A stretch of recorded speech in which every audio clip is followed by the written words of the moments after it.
Halo sahabat Kompas.com, kembali lagi di eksklusif interview bareng saya Fabian Janur Squado. Saat ini sudah berada di samping saya Kabid Humas Polda Metro Jaya, Bapak Kombes Ade Arisyam Indradi. Betul ya Pak ya?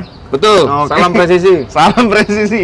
Kali ini kita mau lihat-lihat soal mekanisme pelaporan masyarakat di Polda Metro Jaya. Yuk.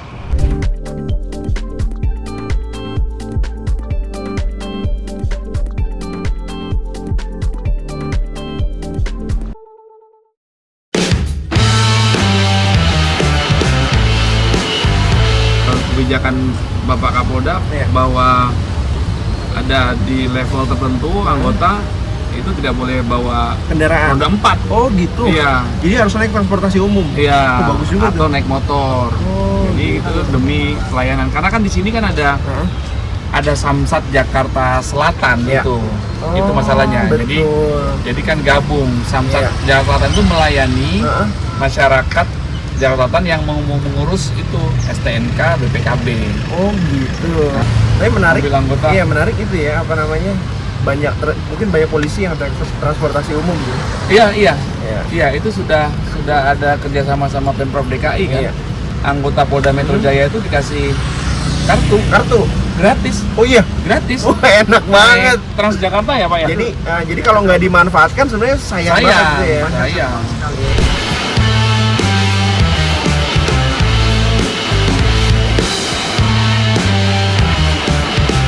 Nah ini kita udah sampai di mana nih Bang? Ini gedung Samsat Samsat. Jakarta Selatan ya. Oke. Jakarta Selatan. Tapi di sini juga ada SKCK, ada SPKT. Orang kalau mau melapor harus ke sini. Iya. Melapor Iya, apapun lapor ya. kehilangan. Apa sih jenis laporan yang diterima sama Polda Metro Jaya? Kita kalau sebut Polda Metro Jaya itu berarti sampai Polsek ya. Oke. Nggak hanya Iya. Polda Metro Jaya saja, Iya. itu berarti sampai Polsek. Ya, jadi ya laporan kehilangan, surat-surat berharga, KTP, SIM, SIM. apapun ya, Iya. ATM, kemudian surat-surat BPKB dan lain sebagainya itu bisa. Termasuk misalnya. Termasuk menjadi korban kejahatan. Oke.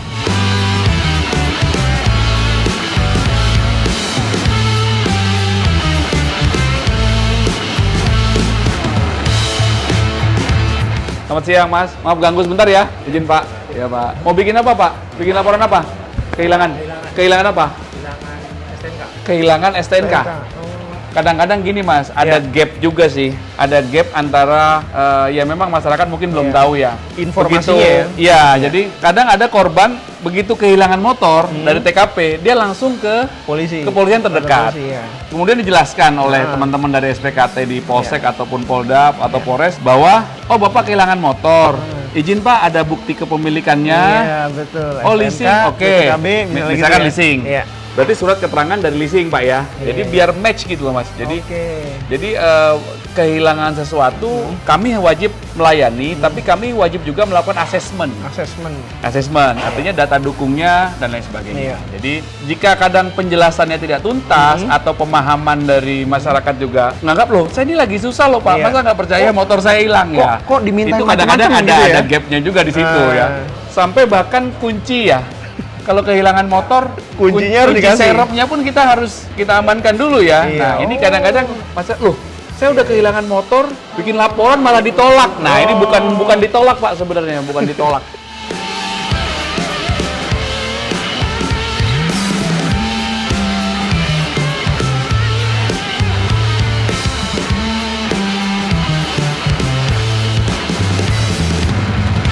Ini nggak pernah mati ya aktivitas di Ini SPKT 24 jam. 24 jam ya? Kantor polisi nggak pernah tutup Nggak ya. pernah tutup. Tapi tidak semua pelayanan buka 24 jam Iya, tentunya. tentunya, Kalau betul. yang SIM, Iya. itu kan harus ada ujian, ada Betul. asesmen. Kemudian Samsat juga nggak 24 jam ya. Tapi kalau SPKT ini 24 jam per 7. Karena kan suatu saat orang kayak mungkin kehilangan kartu kredit, kan Iya. dia butuh cepat. Betul. Dari banknya udah ditelepon, korban sudah bikin laporan ke bank, tapi kan butuh surat lanjutan. Ini 24 jam sampai di polsek-polsek. Di polsek-polsek. Ya. Jadi sebenarnya masyarakat nggak perlu takut lagi untuk melapor. Oh, nggak perlu takut. Dan silakan salah satu- datang melapor. Ini mana yang? Kita tanya aja. Ya. Pak, ini laporan kehilangan. Pak, berapa biayanya bikin laporan kehilangan? Gratis sih Pak. Yang benar gratis. Kata siapa? Selama ini gratis. Oh iya. Iya. Mas dengar sendiri. Itu dia. Itu kuncinya guys. Ya silakan datang. Terus satu lagi jangan lupa Apa ada tuh? 110. Oh itu ini apa telepon Nonton ya? film Hollywood nggak? Nonton. Untuk hubungi emergency. 911. Di Indonesia ada 110. 110. Ya, nah, tolong disampaikan ke masyarakat. Itu boleh dicoba. Boleh dicoba? Ya boleh coba 110 ya. Kita coba. Nah sekarang di Jaksel, yang angkat Jaksel nih. Oh gitu. Iya dong. Serius nih bang? Dicoba aja. Laporan apa nih berarti? Iya laporan hanya mau nyoba. Saya lagi sama Pak Kabid Humas. Oh iya. Nyoba Coba bisa. kita cek ya. Oke. Selamat datang di layanan kepolisian satu Iya. gratis. Halo. Polres Jakarta Selatan ya? Polres Jakarta Selatan. Oh iya, mohon izin abang, saya sedang di Polda Metro Jaya. Saat ini saya sedang berada bersama dengan Kabid Humas Polda Metro Jaya. Lagi nyoba lagi 110. nyoba 110 bang. Oke, jadi mekanismenya langsung lapor ya bang ya? Oh, Kan Kabid Humas soalnya jadi Kapolres Jaksel. oh iya dulu bener, anak buahnya abang Ade. Iya iya. Oke, mohon maaf mengganggu ya bang. Selamat bertugas. Siap. Langsung diangkat. Jadi ternyata. Mas, Bapak Kapolri sudah membuat sistem ini. Iya. Satu Indonesia masyarakat 24 Oke, itu. jam bisa menghubungi 110. Iya. Nah, terus Bapak Kapolda Metro Jaya senantiasa mengingatkan kami dan seluruh jajaran untuk sosialisasi supaya masyarakat tidak merasa khawatir dan tahu ketika membutuhkan bantuan polisi menghubungi siapa. 110 kalau Mas lagi di Depok, nanti yang angkat adalah Polres Depok, pasti. Tadi kan kita lagi daerah Jakarta Selatan, Iya, yang iya, angkat iya. Polres Jaksel. Jaksel. Kalaupun lagi online, walaupun di tiap Polres ada beberapa operator, nanti angkat Mabes. Oh gitu. Kalau nggak angkat Mabes Polri yang angkat. Oh, jadi Gitu. udah satu sistemnya udah mapan ya sebenarnya. Udah semua ya. Oke, keren kalau gitu. Terima kasih.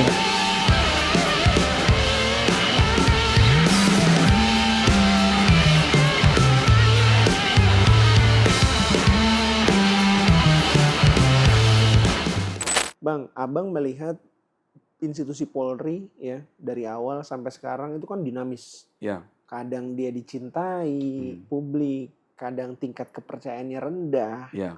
gitu. Gimana Abang melihat jatuh bangunnya Polri selama ini? Ya sebenarnya Dari kacamata seorang saya, polisi ya, oke.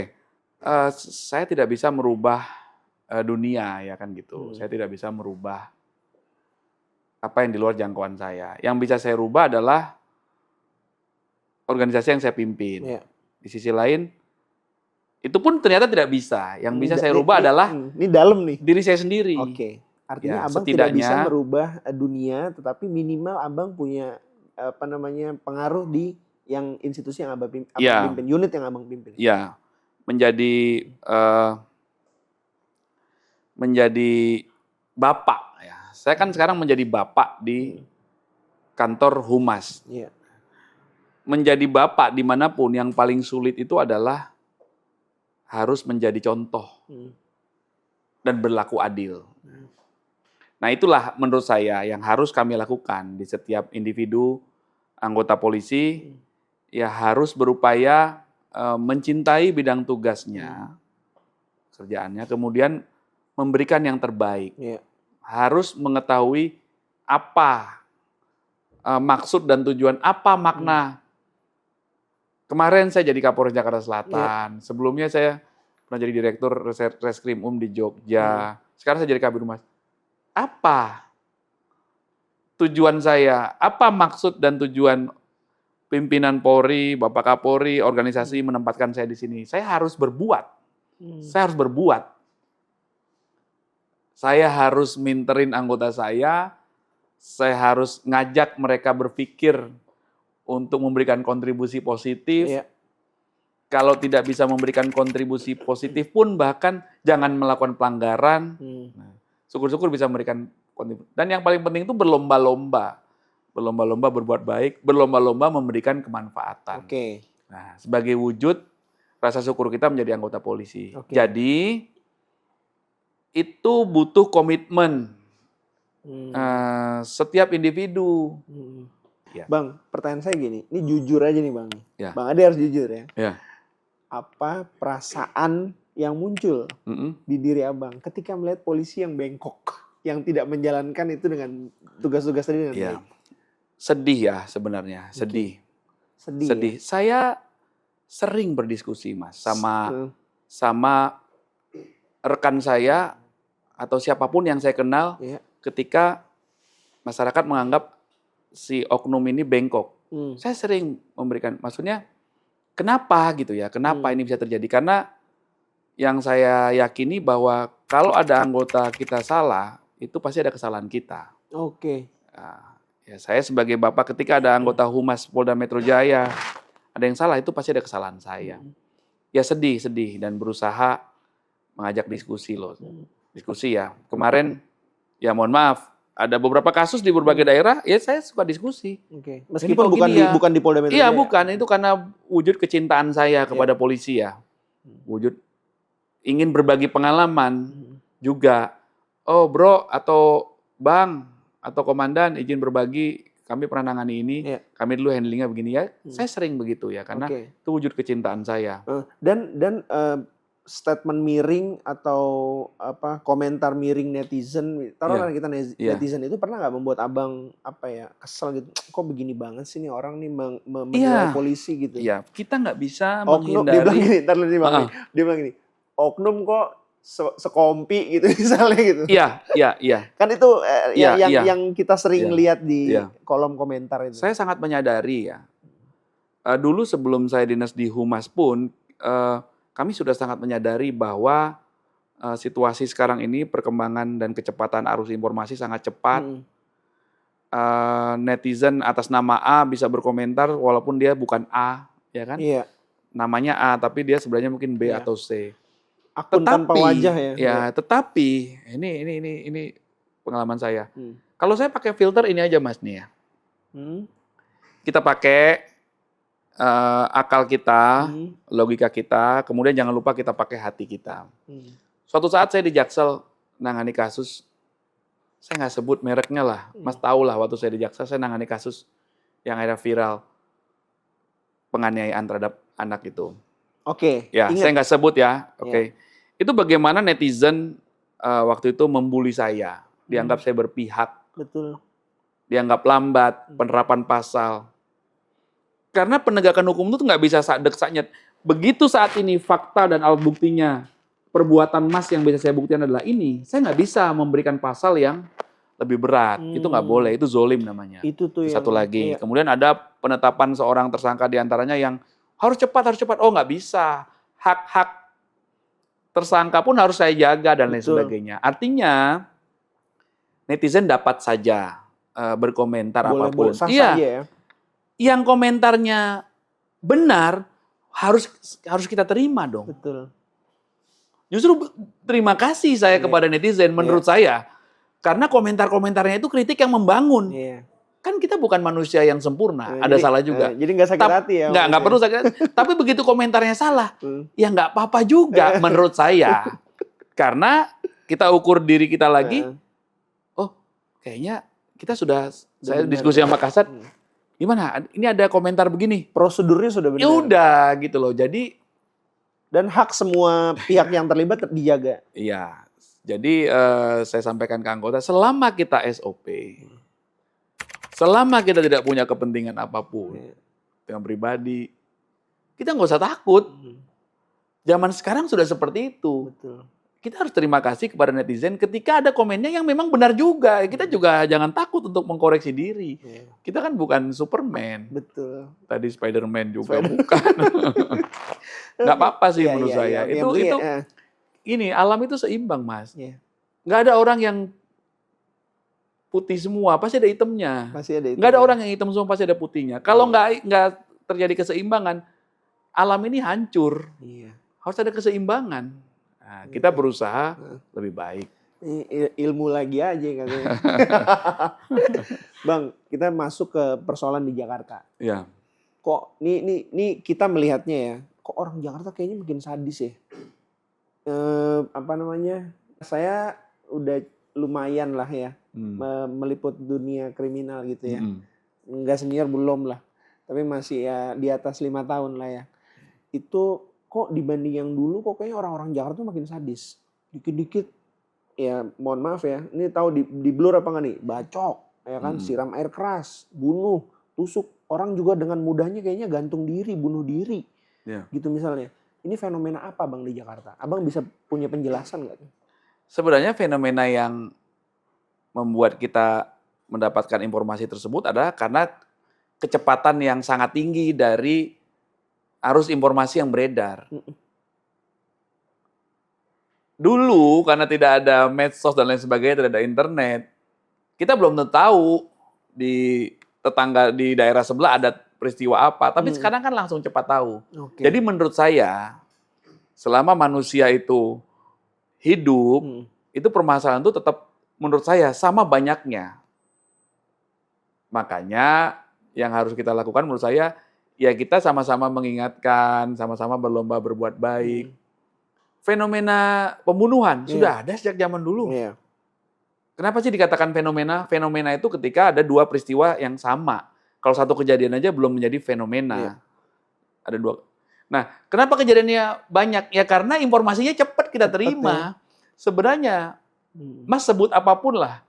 Penipuan, bunuh diri, Apalagi bullying, ada semua. Itu apa tindak Sampai pidana- pernikahan dini, ada semua dari dulu, maaf ya. Kan itu kan selama manusia hidup ya itulah permasalahannya. Betul. Orang punya hutang nggak bayar, kan dari dulu juga ada. Cara nagih hutangnya nggak bener. Maksudnya yang harus kita tingkatkan adalah respon. Nah, respon ya, kami petugas kepolisian harus merespon lebih cepat. Iya.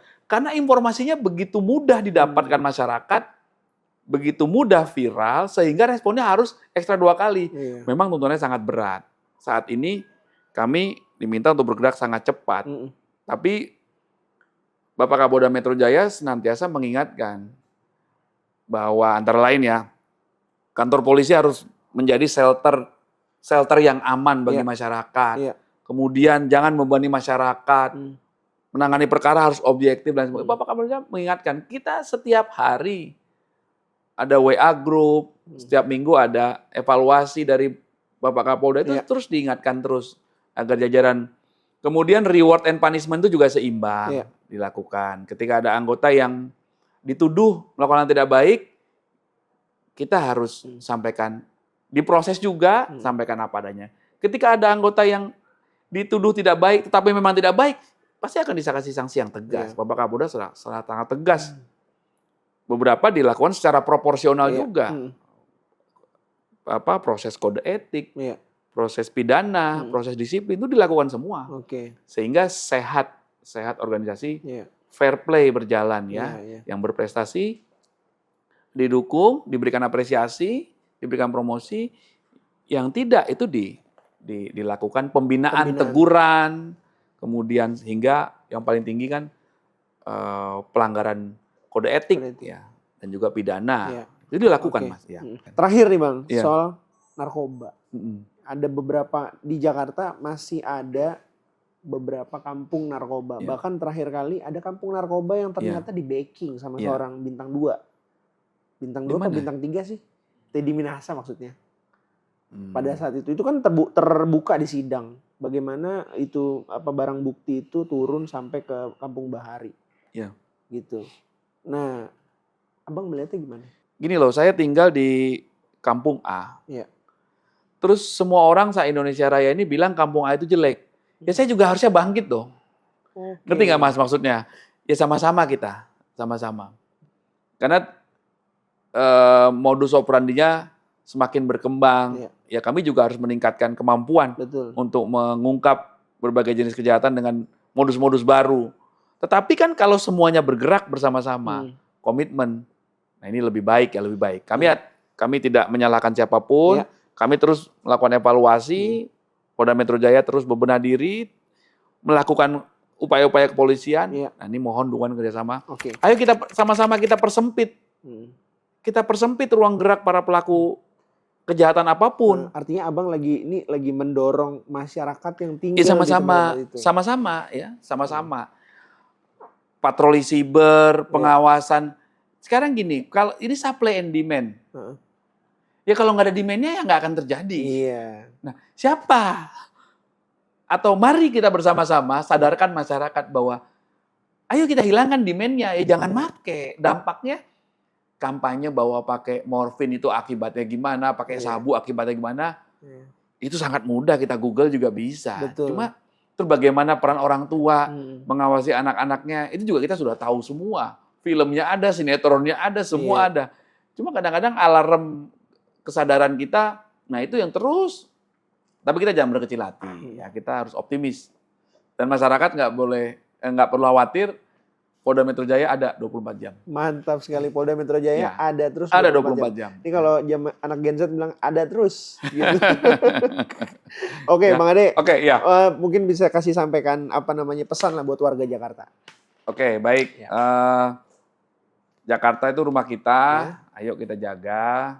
Kita ingin hidup tenang, aman, agar hasilnya optimal, keamanan bisa optimal, mari sama-sama. Kami ada 24 jam, kami melakukan patroli, imbauan. Angka lebih baiknya patroli itu kita lakukan bersama-sama. Sistem keamanan kita bangun bersama-sama sehingga mempersempit ruang gerak para pelaku kejahatan. Dan Bapak Kapolda Metro Jaya berkomitmen untuk memberikan yang terbaik buat masyarakat di wilayah hukum Polda Metro Jaya. Mantap sekali. Ade Arisyam Ya. Indradi. Ya. Selamat. Ya. Terima kasih Ya, banyak. terima kasih ya. Salam presisi. Salam Mas. presisi. Gini ya, Mas. Bang. Ya. Oke. Itu dia tadi sahabat kompas.com ngobrol-ngobrol saya dengan Kabid Humas Polda Metro Jaya. Semoga pembicaraan ini mencerahkan kita semua. Sampai jumpa.